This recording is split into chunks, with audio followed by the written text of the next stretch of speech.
Even though she was sentenced to 5 years confinement, she is out on bond pending her appeal. So we got to see her walking out of the courthouse with her children, with her family. They've been upbeat when they go into the courtroom every day, but today was a different kind of relief, a different kind of happiness from those family members. I'm not with the rest of my life. Your family's been here Very supportive, yes. A lot of them came from Philadelphia. It's sad. I mean, they say people show no remorse. So you heard the story about Quaneesha Johnson, who was accused of torturing her boyfriend to death, right? The one who's out on bond while waiting for her appeal? Yeah, that's the same one who dropped that line, "I'm mentally disturbed." Can you believe it? She's got a lot on her plate right now, and she's feeling pretty darn remorseful about the whole deal. But you know what's real wild? She's saying that, deep down, she doesn't reckon there's a single thing she could have done differently on that night when Demonte Smith passed away. Here's how that crazy story went down. Quaneesha Johnson, who's just 29 years old, found herself caught up in this whole crazy situation that the entire justice system and media have been talking about for a minute right now. Let me break it down for you. Quaneesha was held accountable for the passing of her ex, Demonte Smith. May he rest in peace. Sending love and condolences to his family. Now, here's the kicker. The dude was not just any guy. He was a rapper going by the name of RIZZLE. And get this, he even had a track called Hands Dirty, where he had his baby mama, yeah, the same Quaneesha, featured right in the video. Talk about a wild ride. So here's the scoop from the DeKalb County District Attorney's Office press release. Back on the night of November 26, 2022, Quaneesha was out hitting the clubs with her homies. Meanwhile, she left her 3 kids at home with Demonte, who was her boyfriend and lived with her. The deal was she was supposed to roll back home by 6 in the morning the next day. I get a phone call from my girlfriend on a 3-way FaceTime call, inviting me to go out for one of their birthdays. I agree to go out. I get up, prepare to get dressed to go outside. During our conversation,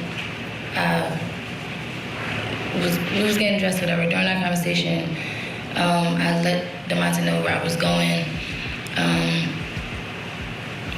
That was it. I got ready to go. I leave out. We go to one club. But guess what? When 6 a.m. rolled around, she was a no-show. So Demonte went into full-on worry mode. Dude started calling her up over and over, but no response. Now, the kicker is Demonte was extra stressed because the night before, Quaneesha had told him about some crazy brawl that she and her homies got into with other people at the club. My girlfriends and another coworker gets into an altercation. I go to the bathroom. I communicate the altercation with Demonte. We stay for a little bit longer. They get into the altercation reoccurred. They now about to fight. We leave after hours. But Demonte didn't stop there. He hit up a bunch of Johnson's family members too, and they were all on the same worried page as him. See, Quaneesha's phone had gone dead silent, so you could bet Demonte and the whole crew started ringing up local hospitals, jails, just trying to track her down. So here's what went down around 9 in the morning on November 27th that next day. Quaneesha finally powered up her phone and saw a bunch of texts from her boyfriend. And tell us what happened. My phone cuts on. I'm seeing the text messages from my aunts, a few text messages from Dolo. I read out my aunt's text messages, the first ones on there. As I'm reading the messages, my aunts call. She dialed up her family, and they even patched Demonte into the chat too. But things got real heated, man. Demonte was all riled up and threatened to show some punches when Quaneesha got back home. He threatened to beat my ASS again. When I came in the house, he was coming down the steps and he then slammed me on my face.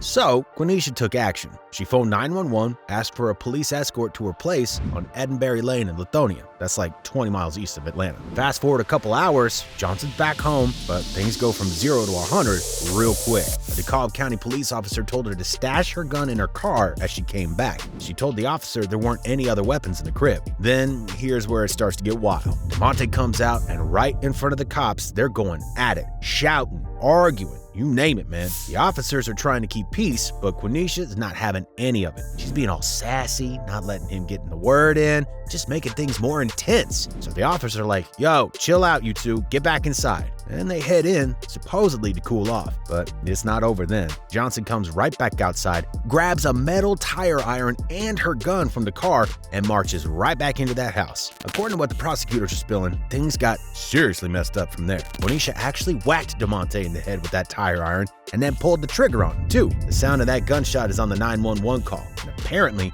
you can hear Quaneesha telling him, bye, over and over. Seriously, that's some messed up stuff. After that, Demonte stumbled outside trying to find the cops, and he told him desperately and in pain that she smacked him in the head with the metal thing and they shot him. He was all like, hurry up before I kick the bucket. And then he collapsed right in front of him. What's even crazier is that Demonte arranged a ride to scoop him up from the house that very day. But here's that twist of fate though. He got shot and ended up dying just minutes before the ride was set to show up. Oh, and get this, Quaneesha had one of her kids call 911 and say that Demonte had hit her. But hold up now. At the police station later on, Quaneesha spilled the beans. She admitted that Demonte never laid a finger on her that day. Demonte Smith actually passed away from the injuries he got in a shooting. Quaneesha ended up shooting the father of her kids more than once. Now they found Demonte with a bullet in his chest. They rushed him to the hospital. Sadly, Demonte did not make it. And now Quaneesha is facing some serious charges, like first-degree misdemeanor and aggravated assault, man. And guess what? They cuffed her right in front of her own kids. You can hear them all crying. To top the whole thing off, there's actual footage of that moment when the cops nabbed her, too. You can even hear one of her homies saying something like, I told y'all to do something right at the start. So Quaneesha's trial dragged on for a whole week.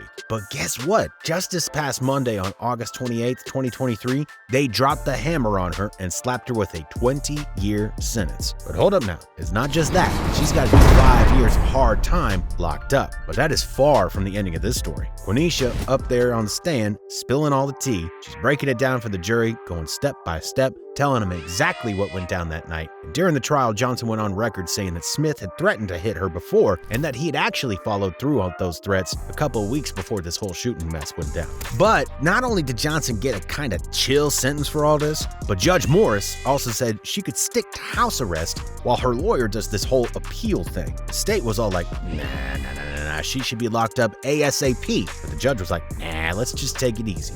I will sentence you to 20 years to serve 10 years in confinement. The first 5 years of those 10 years to be served in prison, and the remaining 5 years to be served as home confinement. The remaining 10 years of the 20-year sentence will be served on probation. Special conditions of the 5 years of home confinement is that you must be fully employed. You can only leave your house for work, medical appointments, school, and for minor children, school appointments, minor children's therapy appointments, and minor children's school-sponsored activities.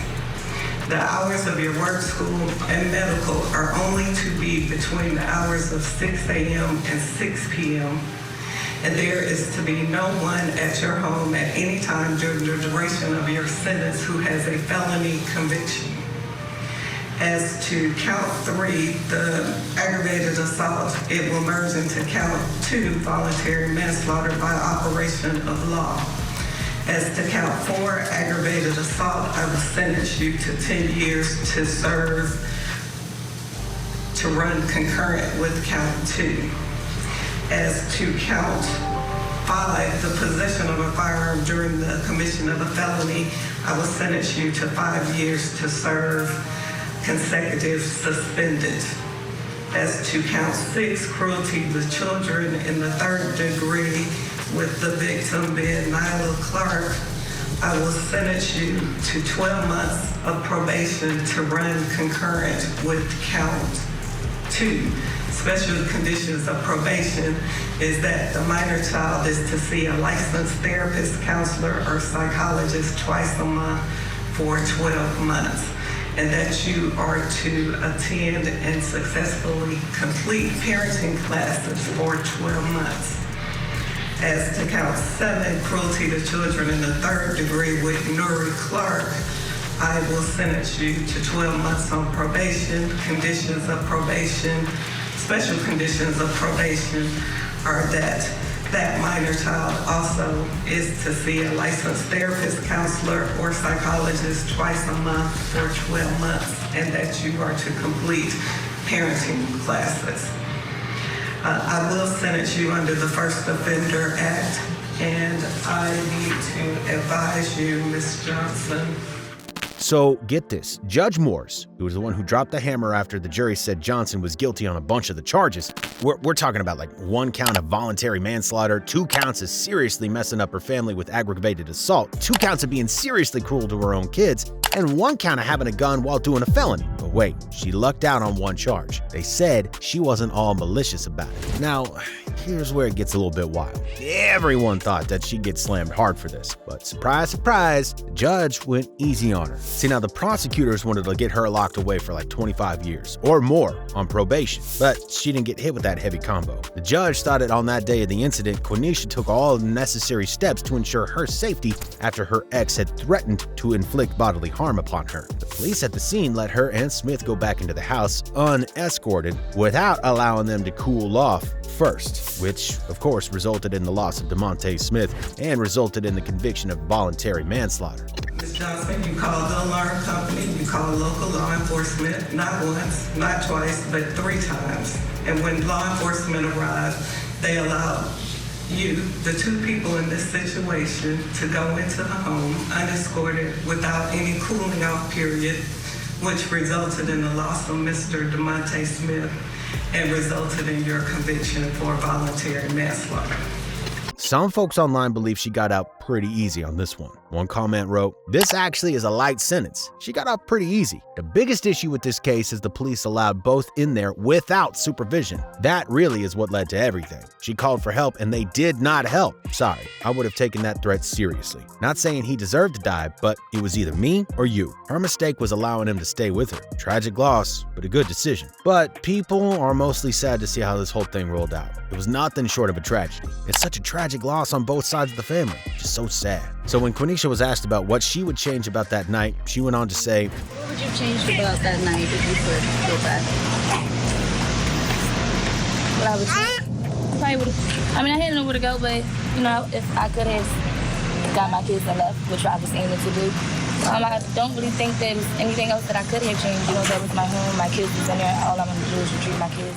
But what y'all think about this whole situation? Was Quaneesha to blame for taking the life of the man who abused her for years? Let us know what you think down in the comments section below. If you like this video, be sure to click that like button, comment down below, subscribe to the channel for more interesting hip-hop related news coming straight to your feed every day. And remember, as always, guys, to keep it RIZZLE.